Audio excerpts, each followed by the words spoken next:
Бацгаана уу? Од мөндөр сувгийн галзуу шувуу нэвтрүүлэг эхлэх бэлэн болсон байна. Манай нэвтрүүлгийн гол зорилго болохоор дэлхийд даяар тархан суурьсан байгаа элийн нэгт монголчуудаа шинжлэх ухааны шин сонирхолтой садан мэдээллийг цаг алдалгүй хамгийн гол нь хэлдгээрээ хүргэх байдаг. Энэ 7 хоногт би нэг 7-8 орчим шин мэдээ бэлдэж ирсэн болохоор цагандаа багтахын тулд бүгдээрээ шууд мэдээ рүүгээ орцгоё. Эхний мэдээ болохоор ажил хийдэг оцон шувууны тухай. За ямар ажил вэ гэхээр Аргентины Патагоны иргэд агуу амьдардаг Магелланы оцон шувууд байгаль орчныхаа амьд мэдрэгч амьд судлаач болж чадна гэдгийг Калифорни их сургуулийн эрдэмтэд л харуулж чадсан. Тэдний судалгаагаар оцон шувуудад тийм жижиг химийн бодис илрүүлэгч мэдрэгч бүхий тийм хөлний туузыг зүүхэд эдгээр амьтад өөрсдөө мэдэлгүйгээр хүрээлэн буй орчныхоо бохирдлын талаарх мэдээллийг бол цуглуулж өгдөг байгаа. Тэгээ өнөөдөр судалгааг 2022 оноос 2024 оны хооронд үржлийн үйлрэлүүдэд нэг 54 оцон шувуунд тийм хөлний туузыг зүүж туршиж үзсэн. Тэгсэн чинь эдгээр оцон шувууд ан хийхдээ, дэгдээ хийгээд тижээхтэй ч юм уу те. Ер нь бол алхаж байхдаа туулж байгаа ус, агаар, хөрс гадаргуунаас химийн бодисуудыг шингэн аваад тэгээд дараа нь тухайн туузыг тайлж аваад шинжилж үзсэн чинь эдгээр туузнуудын 90%-аас нь PFAS буюу ерөнхийдөө бол нөгөө нэг юм мөнхийн химийн бодис буюу ерөөсө задардаггүй, шингэдэггүй тийм байгальд хортой дандаа байж яддаг тийм химийн бодис бол 90%-аас нь илэрсэн байгаа. Тэгээ хамгийн амар нь юу вэ гэхээр Аргентины Патагоны иргэд агуу бол нэлээд аслагдсан хэсэг. Тэр энэхүү аслагдсан хэсэгт хүртэл ийм мөнхийн химийн бодисууд илэрж байна гэдэг нь бол маш том аюулаа. Байгаль орчны хувьд бол бид нар маш том аюулд хүртэж байна гэдгийг бол харуулж байгаа. Тэгээд энэхүү судалгаа нь бол ялангуяа нөгөө нэг далайн болон усны орчийг судлахад бол айгүй хүндрэлтэй байдаг. Ягаад тэгэхээр бид нэр хуучин энэхүү судалгаа яаж хийдэг байсан бэ гэхээр амьтдаас заавал цус ч юм уу, үд ч юм уу тийм дээж авч ээж эргэн тойрон те тухайн орчинд нь ямар хаягдал байгааг бол мэдэрдэг байсан. Одоо бол заавал амьтдыг зоохгүйгээр ийм туудтай болцсон болохоор энэхүү туузыг ашиглаад усны орчныг хүртэл судлах боломжтой байна гэж үзсэн. Тэгээ эхний ээлжинд юу турч үзэж байгаа вэ гэхээр ус руу шумбаж чаддаг тийм шувуу байд юм байна. Тухайн шувууны хөлөнд энэхүү туузыг зүгээд тэгээ бүгдээрээ усны нөгөө нэг гүнд байгаа хог хаягдлыг бүгдээрээ бас турч үзье гэдэг дараагийнхаа туршилтанд явж байгаа юм билэ. Тэгэхээр ерөнхийдөө бол тийм ирээдүйд бид маш олон байгаль орчны тийм мөрдөгч амьттай болноо л гэсэн үг. За харааны бэрхшээлтэй хүмүүс зориулсан хөтөч нохой байдаг да. Тэгээ хөтөч нохой бол мэдээж эзний аюулгүй замчлан хүргэж чаддаг ч гэсэн нэг том хязгаарлалтайгаа тэр нь юу вэ гэхээр мэдээж нохой учраас ярьж чаддаггүй. Харин хиймэл оюуханы хөгжлийн тусламжтайгаар энэхүү байдал өөрчлөгдөж магадгүй. Нью-Йорк мужийн их сургуулийн эрдэмтэд судлаачид хиймэл оюуханыг ашиглаад ярьдаг робот хөтөч нохой зохион бүтээж чадсан. Тэгээ энэхүү систем нь яадаг вэ гэхээр хэрэглэгчийн очих газрыг тодорхойлоод хамгийн тохиромжтой маршрутыг нь сонгоод тэгээ замын турш бодит мэдээллийг өгч чиглүүлж чаддаг. Тэгээ судалгааны багийн ахлагч юу гэж хэлсэн бэ гэхээр ерөнхийдөө нөгөө нэг энгийн хөтөч нохой дээд тал нь ойролцоогоор 20 орчим команд тушаал ойлгоод ингэнэ. Тэгэхээр мэдээж энэхүү шинээр бүтээгдсэн систем нь ChatGPT 4 системийг ашиглаж байгаа учраас илүү хэлний асар хүчрэх тийм чадвартай. Тэгэхээр ерөнхийдөө хүн болон нохой робот хоёрын хооронд илүү нарийн ойлгомжтой харилцаа үүсэх боломжтой гэж үзэж байгаа юм билээ. Тэгээ өмнөх судалгаанд болонгоо тийм робот хөтөч нохой байхгүй шал байсан. Тэгээ тухайн үедээ яаж хөгжүүлдэг байсан бэ гэхлээр олс татах хөдөлгөөнд хариу үзүүлэх байдлаараа сургадаг байсан байна. Одоо харин бид хиймэл оюухантай болчихсон учраас үүнийг ашиглаад хэрэглэгчтэй яриа өрнүүлэх, замд гарахаас өмнө боломжит чиглэлүүдийг тайлбарлах, тэгээ дээрэс нь зэрэгцээд яг явж явах үед орчныг тасралтгүй дүрслэг мэдээлэх чадвартай. Өөрөөр хэлбэл те урт коридорын шүү, таны урд цаад татвар аншиг гэх зэргээр хийснээр хэрэглэгчийн орчны ойлголтыг илүү нэмэгдүүлж өгдөгөө гэсэн. Тэгээ судалгааны туршилтад бол харааны бэрхшээлтэй 7 хүн оролцоод тэгээ олон өрөөтэй офисын орчинд робот нохойны тусламжтайгаар зорьсон газраа хүрэх тийм даалгаврыг биелүүлсэн. Тэгээ робот эхлээд хэрэглэгчээс очих газрыг асуугаад дараа нь хэд хэдэн боломжит маршрутыг хугацааныхаа хамт санал болгоод тэгэнгүүт тэндээс нь хэрэглэгч за би энэ замыг сонгоё гэд сонголтоо хийснийхаа дараа робот замын турш тухайн орчныхаа тайлбарлаад аюулгүйгээр зорьсон газартаа хүргэж чадсан. Тэгээд туршилтын дараагаар бол оролцсон хүмүүсээс үнэлгээ авсан чинь ер нь бол маш үр дүнтэй гэж ихэнх хүмүүс нь бол дүгнсэн байлээ. Тэгэхээр ерөнхийдөө дан ганц чиглүүлэлт биш. Дээрээс нь харилцан ойлголцоход маш амархан байсан. Тэгээ дээрээс нь нөгөө нэг илүү эргэн тойрноо би мэдрээд илүү аюулгүй байж чадсан гэдэг тийм хариу өгсөн байлээ. Тэгэхээр бол мэдээж дөнгөж 7 хүн дээр турсан болохоор шууд хүмүүс бэлэн болоогүй. Цаашдаа илүү олон хүн дээр туршина. Гэтээ ерөнхийдөө бол хиймэл оюун ухааныг ашиглаад юм ярьдаг нохоо хүртэл зохион бүтээж чадсан байна. Дараагийн мэдээ айгүй хачирхалтай. За тэгээ би хачирхалтай мэдээг эхлэхээс өмнө нэгэн сонирхолтой баримтыг танд хүргэе. Тэр нь юу вэ гэхээр 8алж гэдэг амтан байдаг та. Тэгээ 8алж нь бол 8 гартай тийм үү? Тэгсэн чинь 98алжийн хувьд одоо 8 гар нь 8-лаа бол адилхан тэнцүү үүрэгтэй байдаггүй байна. Тэрэн дотроос нэгэн тусгай гар байдаг. Тэр нь болохоор 3 дахь гар. Тэр 3 дахь гар нь ямар үүрэгтэй вэ гэхээр үр тогтооход айгуу чухал үүрэг үүсгдэг. Өөрөөр хэлбэл одоо 8алж бусад амьтад шиг одоо шууд бэлэг эрэхтнэрээ үрийн шингэн эмгчэндээ дамжуулж чаддгүй мэн. Тэгээд үүнийхээ оронд юу ашигладаг вэ гэхээр 3 дахь гараа тийм одоо үрийн шингэн дамжуулах хэрэгсэл болгон ашигладаг болохоор 3 дахь гараа бол маш их хэмжээгээр одоо хайрлаж хамгаалт төрлийн амьт юм байна. Тэгээд уул нь 8алжид гараа буцааж ургуулах чадвартай уул нь. Гэхдээ одоо яг тэр нөгөө нэг одоо тэр чухал гараа хэрвээ алдчих юм бол буцаагаад ургах гэж тодорхой хэмжээний хугацаа шаардна. Тэгээд дээрэс нь одоо ингээд тэрийгэ хүлээж авах орондор үр удмаа үлдэх магадлал нь улам багаснаа л гэсэн. Тэгээ өмнө нь болохоор 8алж бол тэгээ 3 дахь гараа өвчлөн нуугаа тий одоо ямар нэгэн аюул тохиолдох юм бол баг ашигладаг гэдгийг мэддэг байсан ч гэсэн яг яагаад гэдгийг юусоо мэддэггүй байсан чинь Японы Нагасаки их сургуулийн судлаачид Японы тийм 8алжийг байгаль болон лабораторийн нөхцөлд ажиллаж судалсны үүдэнд яагаад гэдгийг нь олж татаж чадсан. Тэгээ байгалийн орчинд хийсэн ажиглалтаар 8алжуудын 80 орчим хувь нь дор хаяж нэг гараа алдсан байсан. Тэгэхээр ерөнхийдөө бол тий байгаль орчинд маш их хэмжээний тий махчин амьтдын довтлогоо ч юм уу тий байгаль орчны эрсдэл байдсан байна гэдэг бол илтгэж байгаа. Гэхдээ хүүсийн хувьд нэгэн сонирхолтой ялгаа илэрсэн. Эмэгтэй 8алжид бол 3 дахь гар бол бусад гарын адилаар бол адилхан алдаж байсан бол 98алжуудын хувьд бол энэ гараа тэр чухал гараа илт баг алддаг байсан. Тэгэхээр ерөнхийдөө бол 98алжууд уг гарыг тий зориуд хамгаалдаг байж болцсошгүй гэдгийг бол харуулсан байгаа.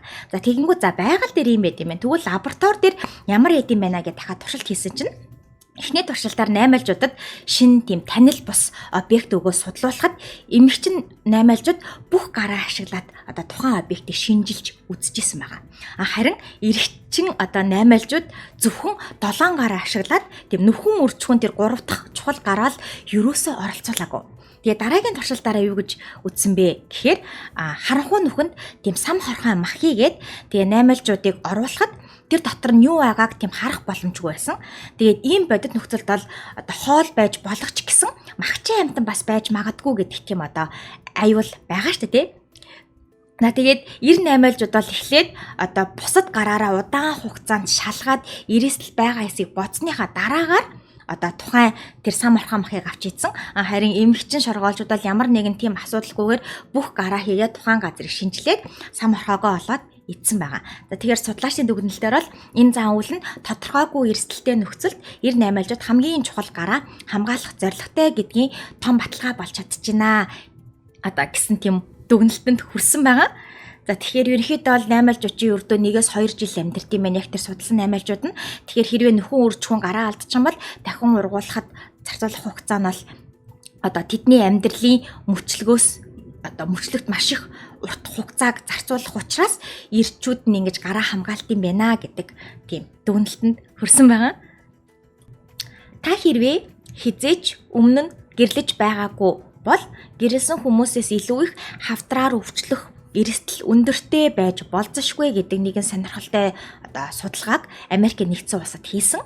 Тэгээд 4 сая гаруй тохиолдлыг хамарсан энэхүү судалгааг бол Майамигийн их сургуулийн Анаах ухааны их сургуулийн харьяа тийм хавдар судлалын оюутнууд судлаачд бол хийсэн билээ. Судалгааны үр дүнгээс харахад бол гэрлэлтийн байдал нь хүн амын төвшөнд хавдрын эрсдлийг илтгэх чухал нийгмийн хүчин зүйл байж болзошгүй гэдгийг бол харуулсан.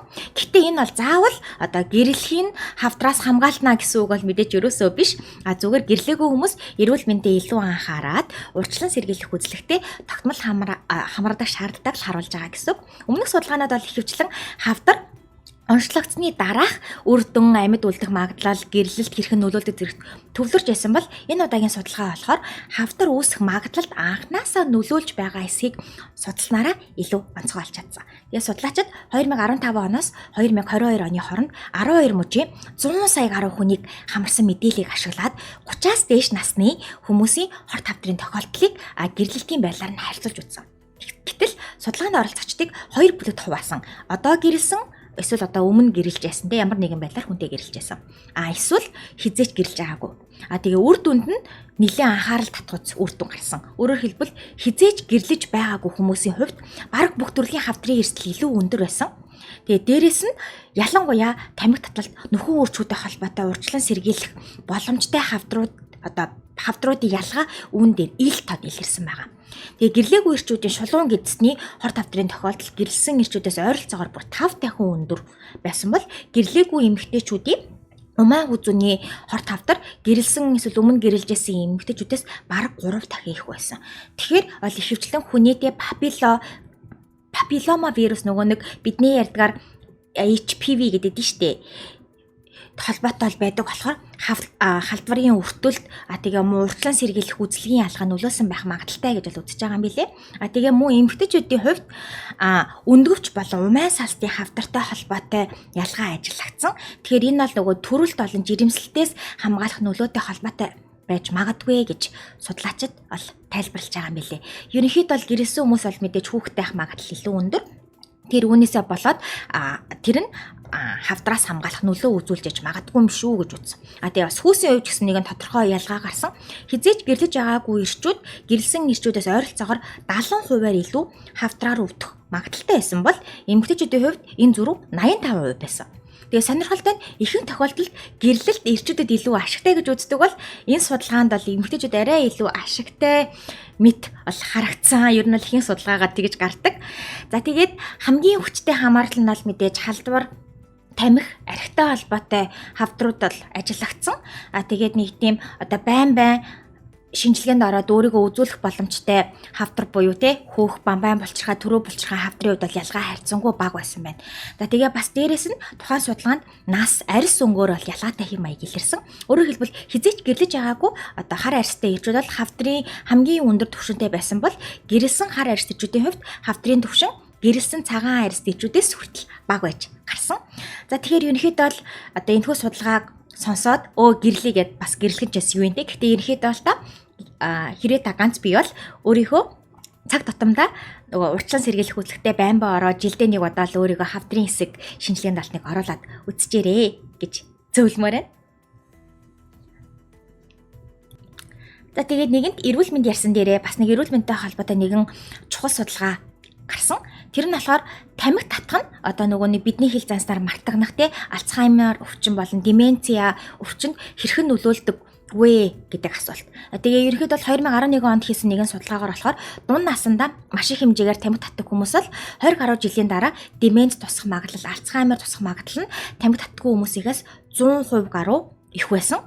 Тэгэхээр тамхи бол мэдээж деменцэд нөлөө үзүүлэх нэг юм байна гэж бодож болох ч гэсэн үүнийг бол маш бага судалсан байдаг. Тэгээ шалтгаан юу вэ гэхлээр деменц бол милленилийн хөгшин наснд илэрдэг.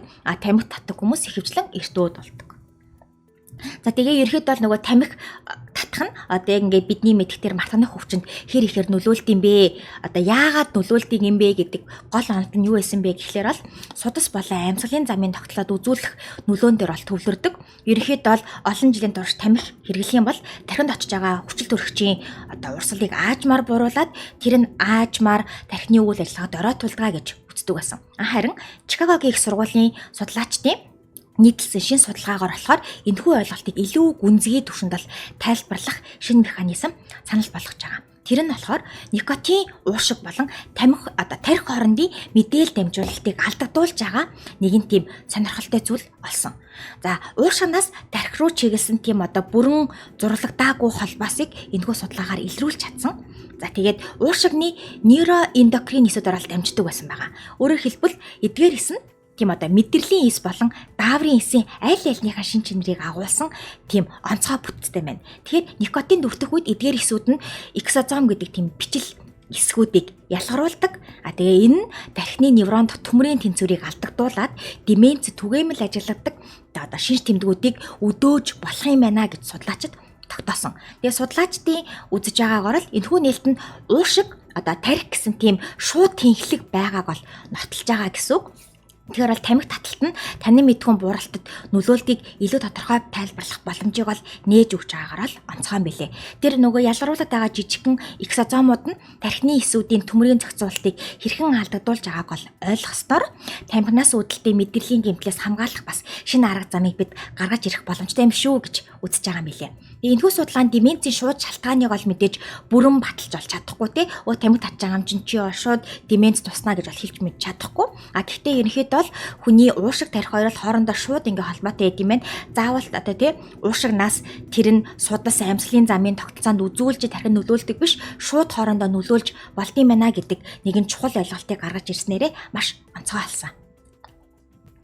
За тэгээ энэхүү судалгаа хийхэд бол нэгэн тийм том сорилт гарсан. Тэр нь юу вэ гэхлээр тэр уушигнаас невроэндокрин эсүүдийг ялгаруулж авах байсан. Өөрөөр хэлбэл тухайн эсүүд нь уушигнд айгүй ховор байдаг.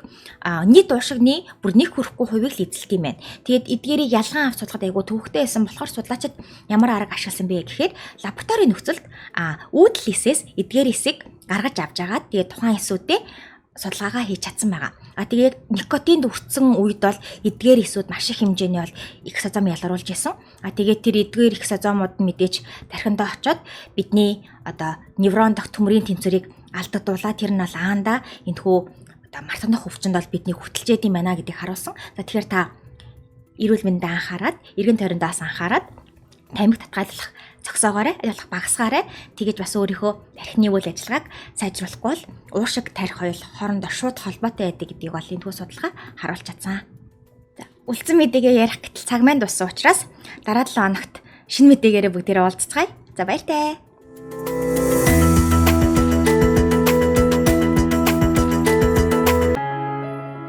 Нэвтрүүлгийг хүлээн авсан Нарны аймгийн монголчуудаа баярлалаа.